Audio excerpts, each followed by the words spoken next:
है कौन? तो इसी तरह जगत भी ब्रह्म ही है। तो प्रश्न और उठेंगे कि व्यवहार में हम क्या देखें? तो अभी व्यवहार छोड़ दो, व्यवहार के समय चोर को चोर देखो, भगवान मत देखो। लेकिन जब आप एकांत में बैठे हो, ध्यान कर रहे हो, तो ध्यान में यदि तुम्हारा मन, अब मैं उदाहरण वाले को ही कहूँगा, हम आपके सामने पानी भरें तो घड़ा कहो, पानी लेके चलो घड़े में लेके जा रहे हो, कोई बात नहीं कहो, और घड़ा फूट जाए तो कहो घड़ा खत्म हो गया, सब कहो। लेकिन जरा विचार करके देखो, हमारे गुरुदेव कीर्तन गाते थे, विचार करके देखो प्यारे जगत बना है मन से। ये मन से बना है, ये मन से और इंद्रियों से देखने पर जगत कहलाता है। विचार करके देखें तो मिट्टी है, घड़ा नहीं है। और एक उदाहरण सरल, सूर्य का प्रकाश और सूर्य का प्रकाश जब किसी शीशे के माध्यम से प्रकट होता है, रिफ्लेक्शन, तो वहां दो प्रकाश लग रहे हैं। एक सचमुच सूर्य का प्रकाश, सनलाइट, और एक मिरर के माध्यम से जो प्रकट हुई है वो रिफ्लेक्शन, सूर्याभास। अब वो रिफ्लेक्शन या सूर्य का जो आभास है, शीशे के कारण दिखता है कि कुछ है, शीशा हटा दो दूसरा है ही नहीं। तो अब ये दो चीजें हैं, एक तो जो दिखता है वो, और ये संसार जिससे दिखता है। ध्यान दें, ये संसार भी सूर्य के प्रकाश से नहीं प्रकाशित है, ये रिफ्लेक्शन के प्रकाश से प्रकाशित है। उदाहरण के लिए, रिफ्लेक्शन कब होता है? जब मन अंतःकरण होता है, और मन अंतःकरण के कारण रिफ्लेक्शन होता है। तो ये देह और जगत आपको कब दिखा? जब रिफ्लेक्शन बन गया जागृत में। यह जगत दिखना रोज बंद होता है। यदि ये चेतन को जगत दिखता डायरेक्ट, ध्यान देना, यदि इस जगत का दृष्टा चेतन है सीधा डायरेक्ट, तो आपको जगत दिखते ही रहना चाहिए, क्योंकि परिवर्तन तो रिफ्लेक्शन में, चिदाभास में, मन में हुआ। मन जागृत, मन स्वप्न, मन सुषुप्त, ये अवस्थाएं तो मन बुद्धि की हुई हैं, और मन बुद्धि के परिवर्तन से चिदाभास बदला तो जगत दिखने लगा, चिदाभास गया तो जगत दिखना बंद हो गया, स्वप्न दिखने लगा, और चिदाभास और बदला, गहरी नींद हो गई तो स्वप्न दिखने भी बंद हो गए।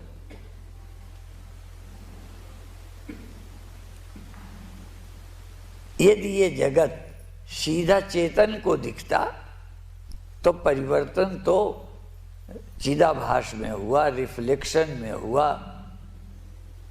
अंतःकरण में हुआ, जगत दिखने लगा, जगत दिखना बंद।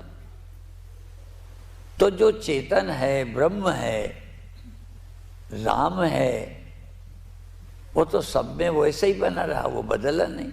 तो जगत दिखना बंद क्यों हुआ? क्योंकि जगत ये तुम्हें दिख रहा है। तुमको ये देखने की ताकत परमात्मा से मिली है। हम सबको देखने की ताकत, जागने सोने की ताकत, रिफ्लेक्शन को जो प्रकाश मिला है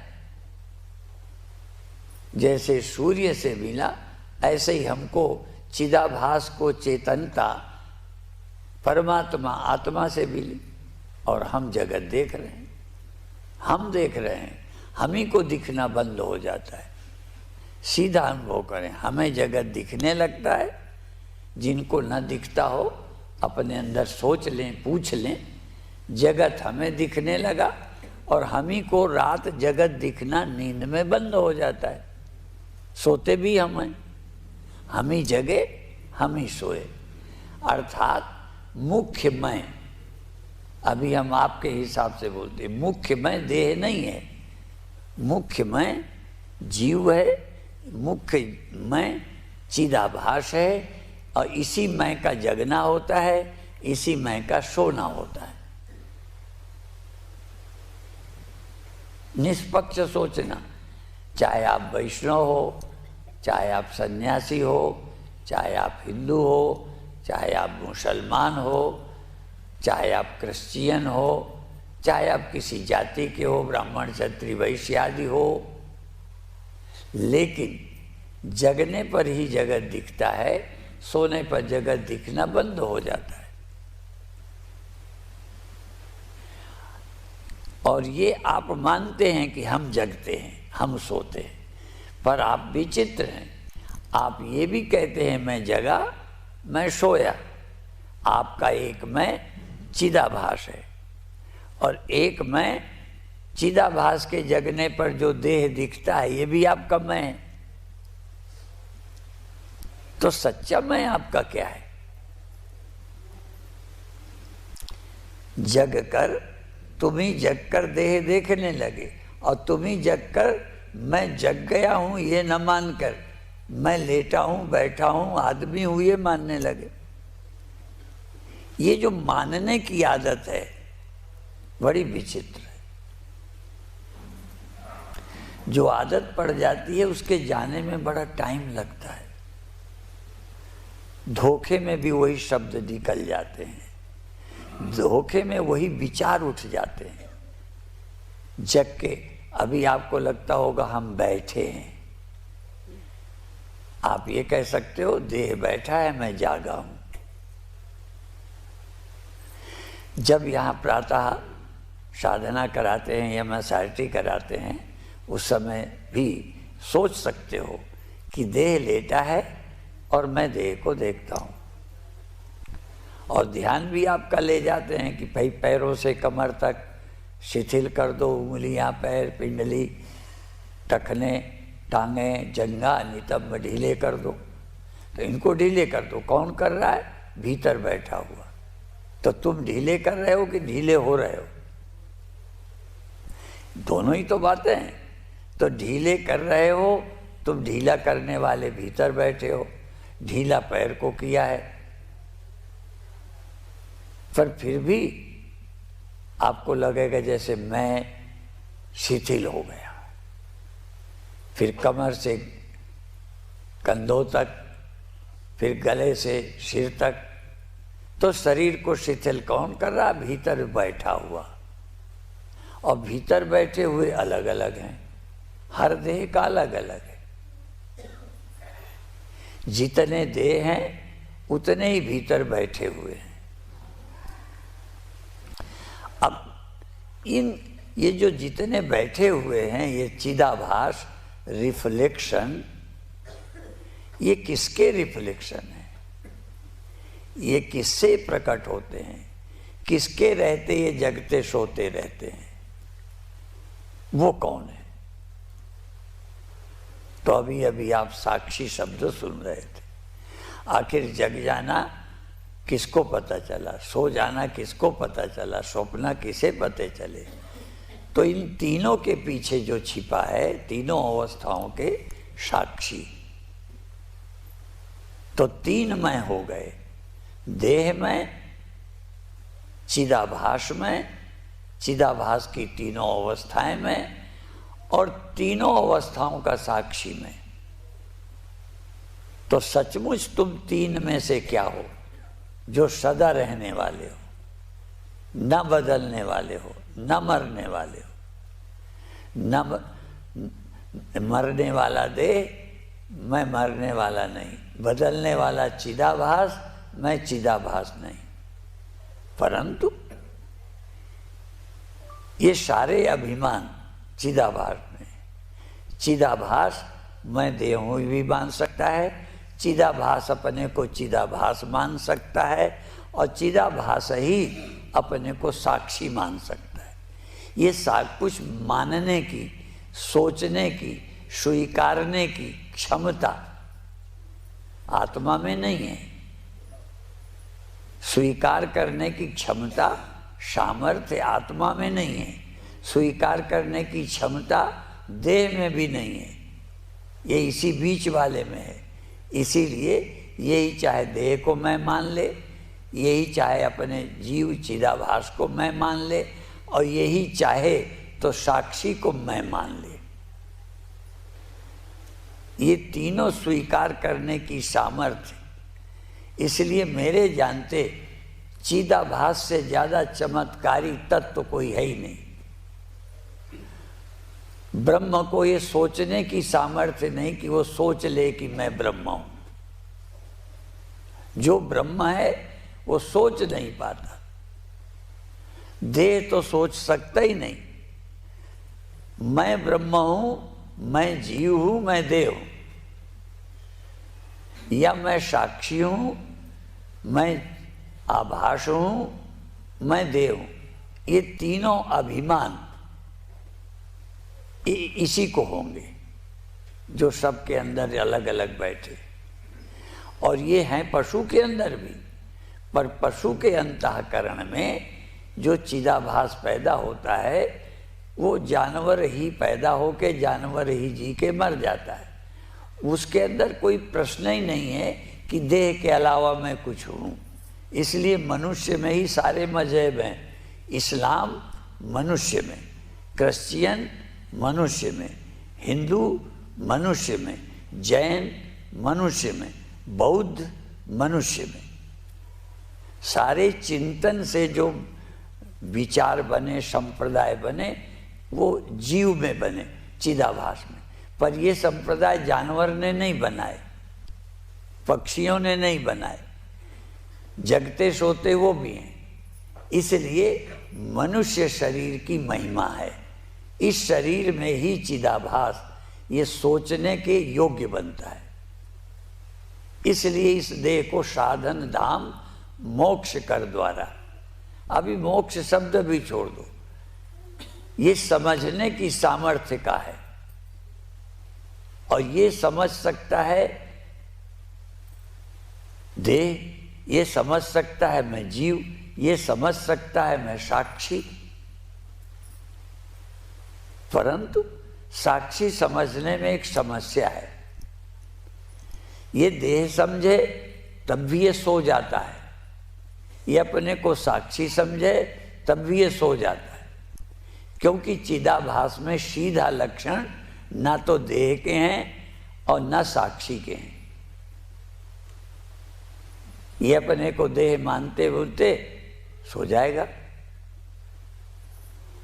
स्वप्न देखेगा जग जाएगा। ऐसे ही मैं साक्षी हूं, सोचते सोचते सो जाएगा। साक्षी हूं, सोचते सोचते फिर और कुछ सोचने लगेगा। थोड़ी देर में सोचता रहा मैं साक्षी साक्षी, और थोड़ा सा चूका तो फिर देह मान बैठा, फिर और कहीं चला गया और ख्यालों में बह गया। क्योंकि सोचने का काम यदि आत्मा का होता तो एक बार हो जाता, बात खत्म।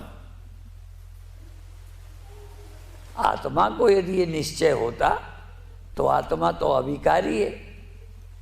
पर हम क्या कहेंगे, मेरा स्वरूप अविकारी है।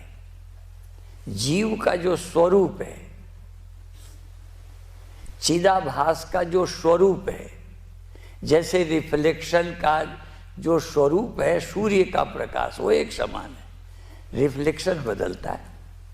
अब बदलने वाले रिफ्लेक्शन को ही समझाना है कि तू सूर्य प्रकाश से अलग नहीं है, सनलाइट से अलग नहीं है। सनलाइट और तू दो नहीं है। दो तो केवल शीशे के कारण दिखने लगते हैं, प्रतीत होने लगते हैं। अर्थात जीव जो है ये प्रतीति मात्र है और इसमें हेतु मन है। मन ना हो तो जीव नाम की चीज है ही नहीं, और मन न रहे तो न बंधन है न मोक्ष है। मन ना हो तो मोक्ष किसका, मन ना हो तो बंधन किसको, मन बुद्धि ना हो तो अभिमान किसे, मन बुद्धि ना हो तो ब्रह्म ज्ञान किसे। और ये होने पर भी पशु में क्यों नहीं, इतना तो आप अंदाज लगा ही लो कि ये देखो, गाय की हम आरती करते हैं, गाय की पूजा करते हैं, गाय की हम सेवा करते हैं, गाय को हम महान मानते हैं, फिर भी गाय में ये विशेषता नहीं है कि वो अपने को जान ले।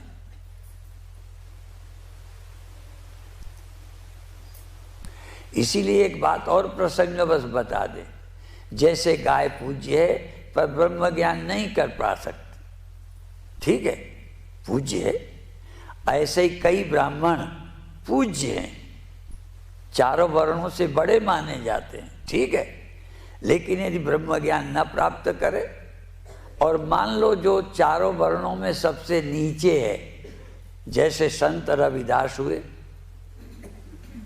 संत रविदास हैं पर वो ज्ञान को प्राप्त हो गए। संत कबीर का पता ही नहीं चला किस जाति समाज के थे, पर ब्रह्म ज्ञान को प्राप्त हो गए। तो एक ब्राह्मण शरीर पाके भी यदि ज्ञान न प्राप्त करे तो संभव है ना करे, जिंदगी इन्हीं कामकाज में लगा दे, तो पूज्य तो है पर ब्रह्म को नहीं प्राप्त कर सका। और एक शूद्र पूज्य नहीं है लेकिन वो सत्संग करे तो ब्रह्म ज्ञान को प्राप्त हो गए। मनुष्य शरीर के भाग करके बता रहे हैं कि मनुष्यों में भी ब्राह्मण पूज्य होने पर भी अज्ञानी हो सकता है, जैसे गाय पूज्य होने पर ब्रह्मज्ञानी नहीं बनती। तो ब्राह्मण मान लिया पूज्य है, पर यदि वो यत्न नहीं करता तो क्या है, बेकार है।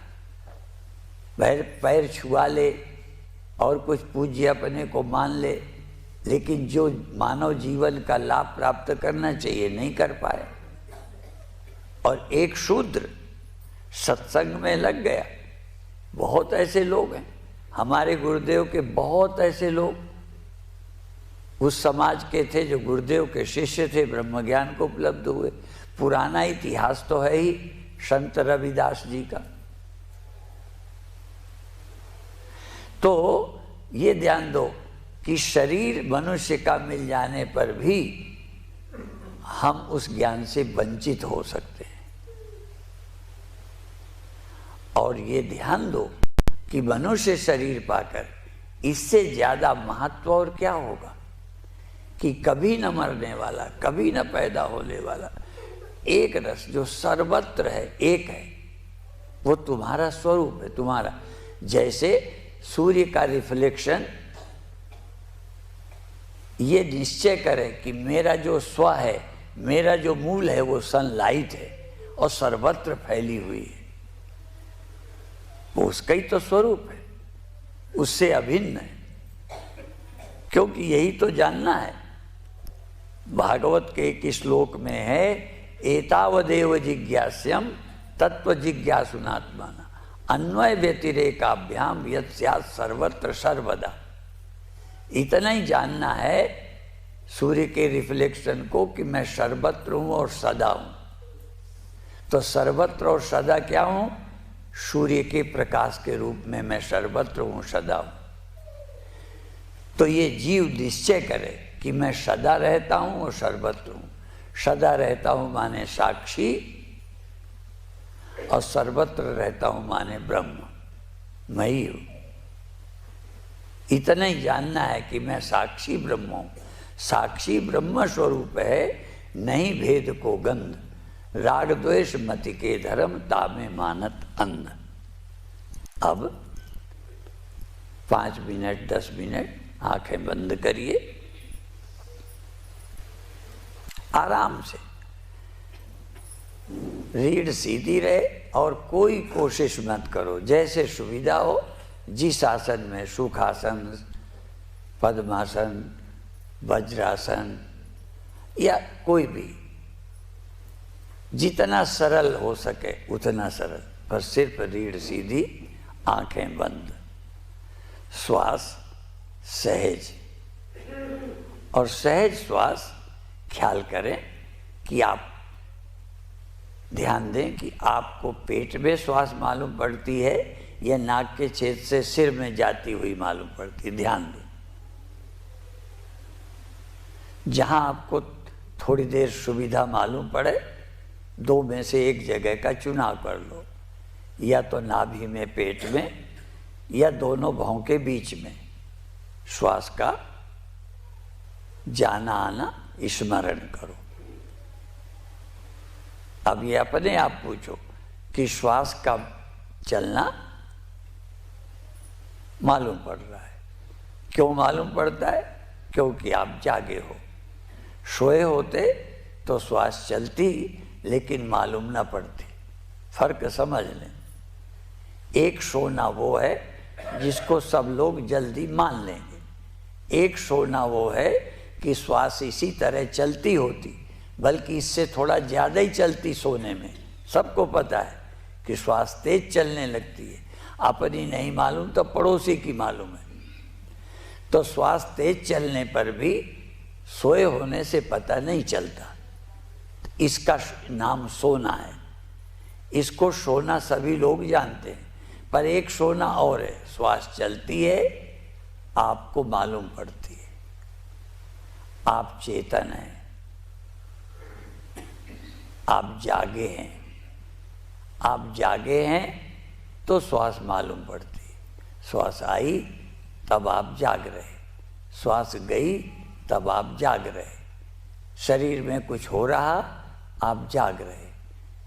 अच्छा लग रहा, आप जाग रहे। अच्छा नहीं लग रहा, अच्छा नहीं लग रहा तो क्या आप सो गए? जाग रहे। तो आप क्या ध्यान रखो, मैं जाग रहा हूं। बी अवेयर,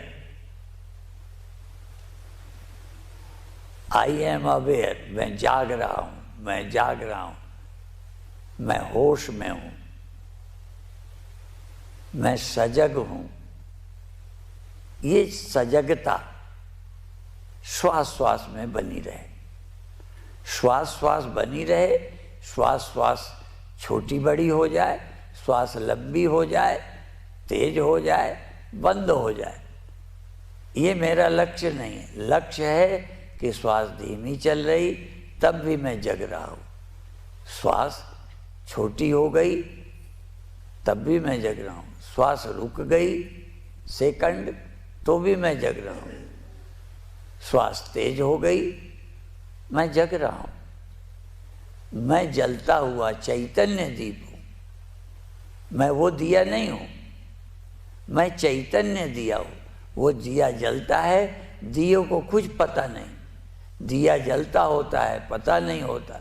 मैं चैतन्य दीप हूं, मैं जल भी रहा हूं और पता भी है, मैं जग भी रहा हूं, पता है कि हाँ मैं जग रहा हूं। मैं चैतन्य ज्योति हूं। ये चैतन्य ज्योति सावधानी से बनाए रखना है, क्योंकि आलस से आ जाता है, नींद आ जाए। इस ज्योति को नींद आ जाती है, आती है, बिल्कुल आती है। परंतु एक ज्योति है जो आलस से आने पर, जगने पर, और यहाँ तक कुछ देर को ये ज्योति सो गई तब भी कोई जान लेगा कि नींद आ गई थी। ये एक परम ज्योति है, एक आत्म ज्योति है, एक साक्षी ज्योति है, जो जल जाने वाली ज्योति और बुझ जाने वाली ज्योति को भी जानता है। इसको कहते हैं दिया बले अगम का, बिन बाती बिन तेल। एक तेल और बत्ती का दिया है, अर्थात वृत्ति का दीप है। ये चित्त वृत्ति का दीप जलता और बुझता है, पर एक इस चित्त वृत्ति के जलते दिए को जलने बुझने पर भी जो जानता आता है, साक्षी, मैं वो साक्षी हूँ। चिदानंद रूपा शिवोहम शिवोहम, मैं साक्षी हूँ। जागृत स्वप्न सुषुप्ति हैं बुद्धि की अवस्था, हैं वृत्ति की अवस्था। मैं वृत्ति से परे हूँ, याते शिवोम, याते सदा शिवोम। मैं कभी नहीं सोता। तो है, एक चेतन जग जाता है, सो जाता है। एक चेतन जगता भी नहीं, सोता भी नहीं। दो चेतन है। निश्चय करना है जगने वाले को, जगने सोने वाले को निश्चय करना है क्या, कि मैं वो चेतन हूँ जो न जगता है न सोता है। मैं वो चेतन हूँ न आता है न जाता है। मैं वो चेतन हूँ जो न पैदा होता है न मरता है। और एक चेतन पैदा होता मरता है। इन दोनों चेतनों में निर्णय करना है, मैं क्या हूँ, मैं क्या हूँ। इसी को बार बार विचारना है, मैं क्या हूँ। थोड़ी देर सावधान। चैतन्यता, चैतन्यता सजगता, चाह रहित चैतन्यता, चॉइसलेस अवेयरनेस, चॉइसलेस अवेयरनेस। और चॉइसलेस अवेयरनेस रहो, और फिर कहीं चॉइस आ गई, इच्छा आ गई, राग द्वेष आ गया, तो जान कौन गया। एक और इसके पीछे है जो सदा निर्लेप है। सर्वनिवासी सदा लेपा, तो ही संग समाई। तुम्हारे अंदर दो चेतन है, एक जो लिप्त हो जाता है, एक अलिप्त है।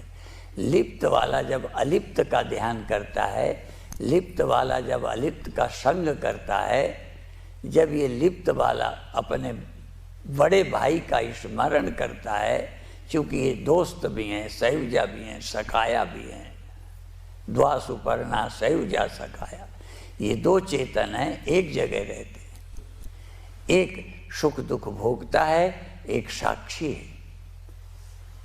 तो ये जब भोगने वाला साक्षी का साथ करता है तो ये मुक्त हो जाता है। जैसा करे संग तैसा चढ़े रंग।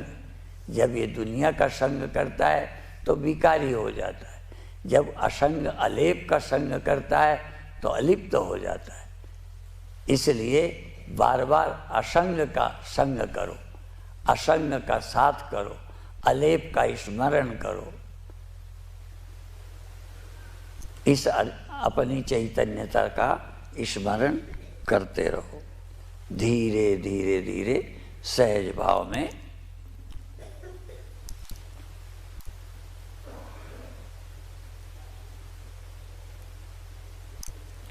अभी तक मैंने सहयोग दिया, बोल बोल के सहयोग दिया, शब्दों का सहारा दिया, शब्दों के सहारे उसमें गए। अब आप स्वयं कहो, ये परिवर्तन हुआ, मैं इसका साक्षी। ये चित्तवृत्ति इधर की उधर हुई, साक्षी। मैं इधर उधर नहीं हुआ, इधर उधर वृत्ति, इधर उधर ध्यान। मैं न इधर गया न उधर गया। बार बार सावधान। बार बार याद लगेगा कि अरे गड़बड़ हो गया, बार बार लगेगा अरे ध्यान नहीं रहा, बार बार लगेगा मैं असावधान हो गया। अब बार बार कहो नहीं, मैं असावधान हुआ नहीं, असावधान मैं हो ही नहीं सकता। बार बार याद करो, असावधान ये कभी गड़बड़ नहीं होती, उसकी याद। सुमिरो सुमिर सुमिर सुख पाओ, कल कलेश तन माय मिटाओ, और काज तेरे किते न काम, मिल साथ संग भज केवल नाम। क्या नाम? साक्षी, साक्षी, साक्षी, साक्षी। सबसे अच्छा नाम साक्षी। साक्षी शिवोहम, सच्चित आनंद साक्षी शिवोहम।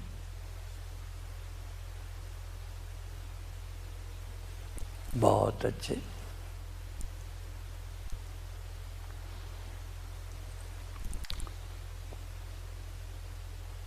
ये भी ख्याल करो आपके मन को कैसा लगता है। अच्छा लगता है तब भी तुम साक्षी।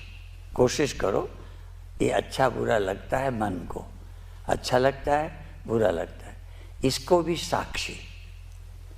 अच्छा लगना बुरा लगना तो तुम चिदाभास हो गए। जब अच्छा बुरा लगने को सजगता से ध्यान दिया तो तुम साक्षी हो गए।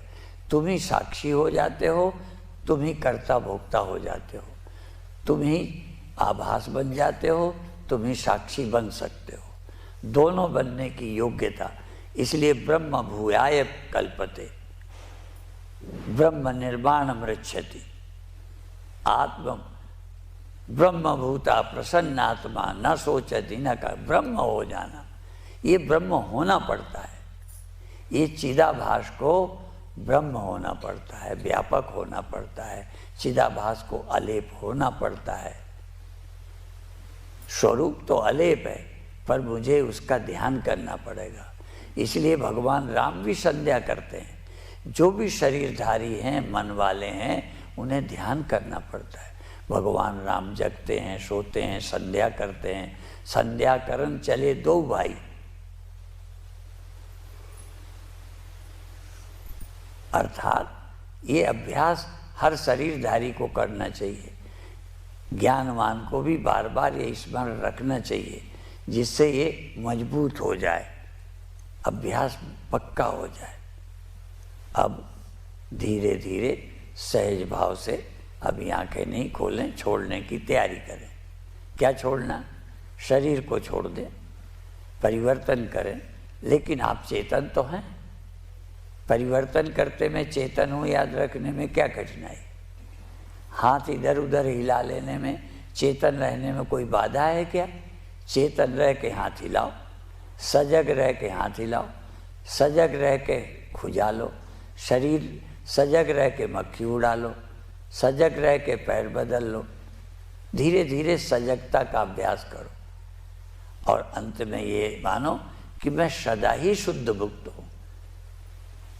मनालसा ने अपने बच्चों को सिखाया, शुद्धोषि बुद्धोषि निरंजनोषि संसार माया परिवर्जितोषि संसार स्वप्नम त्यजमोह निद्रा मनालसा वाक्य मुवाच पुत्रम। अपने पुत्रों को माता सिखाती है। ठीक है, अब आप धीरे से सहज भाव से अपने हाथों से अपनी आंखें सहलाइए और धीरे से छोड़ने की कोशिश करिए।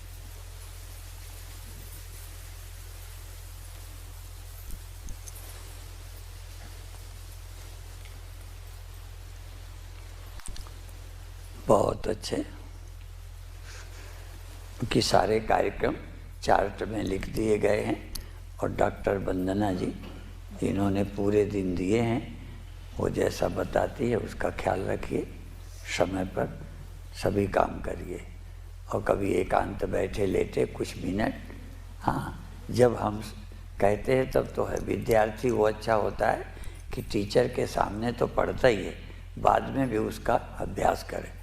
तो 1-2-4 मिनट कभी लेटे बैठे समय इसके लिए भी दो, क्योंकि आदत बदलने में अभ्यास की ज़रूरत है। केवल ज्ञान से नहीं बदलोगे, ज्ञान के साथ अभ्यास करोगे तो ही आपकी आदत चेंज होगी। ओम शांति शांति शांति।